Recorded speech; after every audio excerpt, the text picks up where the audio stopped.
You're standing in the cereal aisle at your local grocery store, completely frozen, not because it's cold, but because you're staring at literally 200 different options for breakfast cereal. Your brain feels like it's short-circuiting. Sound familiar? Well, studies show that having too many choices literally paralyzes our brains and makes us regret our decisions more. And here's the kicker. This isn't just about cereal. Last week, I spent 47 minutes scrolling through Netflix trying to find something to watch. 47 minutes! By the time I finally picked something, I was too tired to even enjoy it. And I bet you've been there too.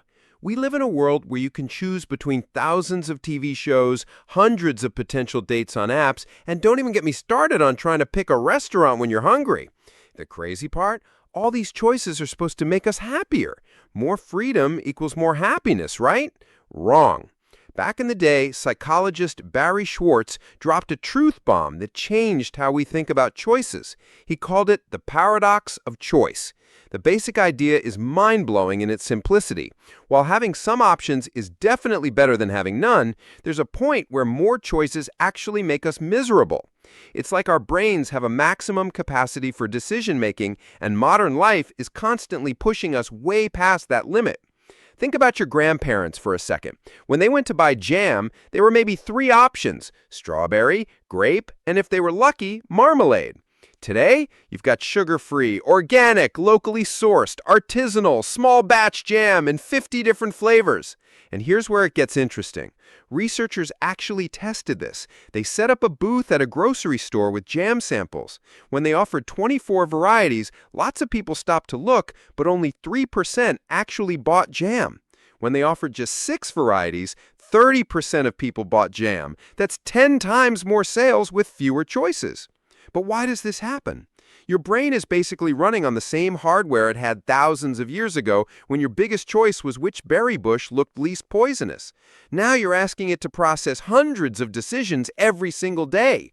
Scientists have actually scanned people's brains while they're making choices, and they found that your prefrontal cortex, that's the decision-making part of your brain, literally gets overwhelmed.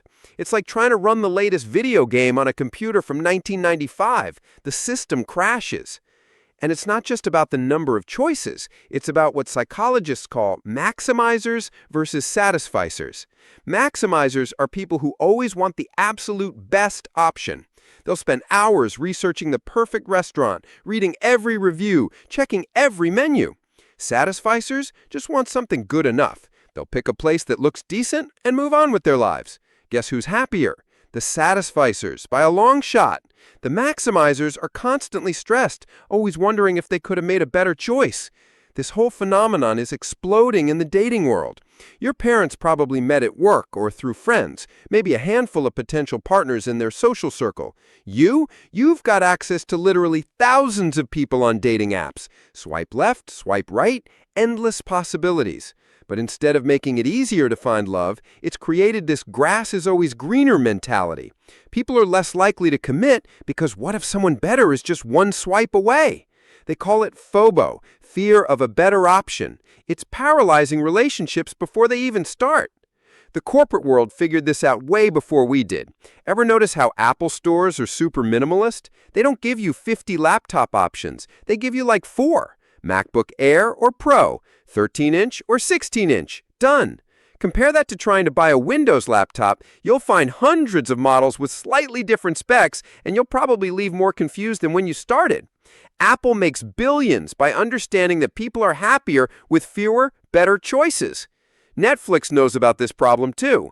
Remember when they offered $1 million prize for anyone who could improve their recommendation algorithm?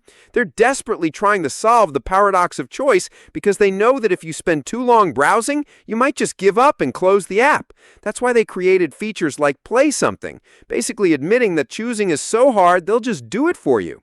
Some people are spending more time looking for something to watch than actually watching. One study found that people browse for an average of 18 minutes before picking something. That's a third of a TV episode. But here's where brain science gets really wild. When you have too many options, your brain doesn't just struggle with the decision, it actually changes how you feel about your choice afterwards. It's called anticipated regret.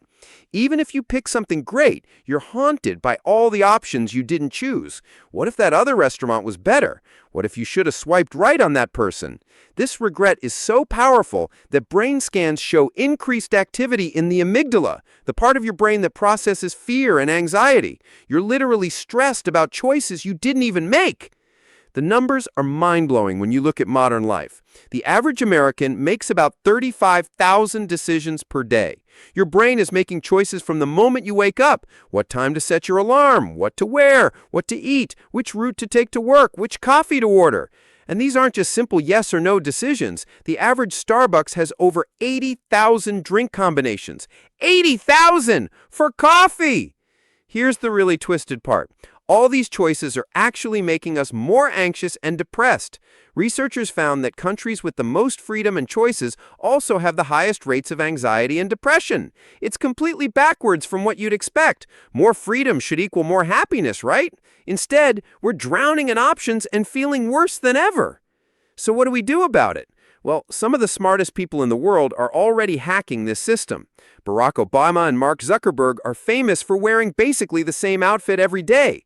They're eliminating decisions to save their mental energy for stuff that actually matters. There's this thing called the 70% rule that's genius. If an option meets 70% of what you want, just go with it.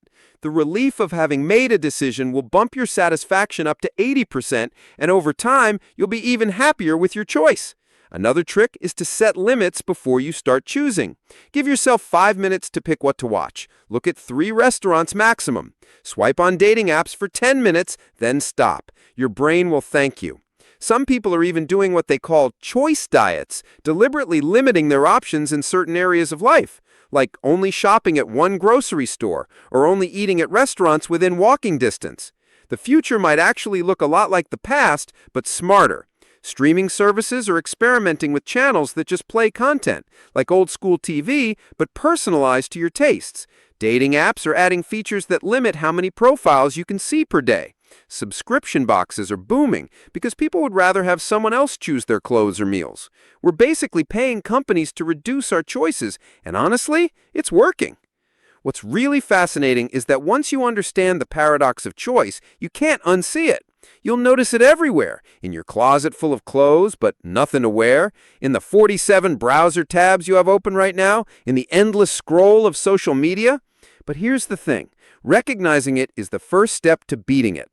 What do you think about all this? Are you a maximizer who needs the perfect option, or a satisficer who's happy with good enough? Drop a comment below. I'd love to hear how you deal with choice overload in your own life. Remember, in a world of infinite options, sometimes the best choice is to choose less. Your brain will thank you, your stress levels will drop, and paradoxically, you'll probably end up happier with what you have. It's not about having fewer options in life. It's about being smarter about which choices actually deserve your mental energy. So the next time you're paralyzed in the cereal aisle or lost in the Netflix scroll, remember, you're not weak or indecisive, you're just human, dealing with a modern problem our brains weren't designed for. Cut yourself some slack, pick something that's good enough, and move on. Life's too short to spend it all choosing. Like and subscribe if you enjoyed the video.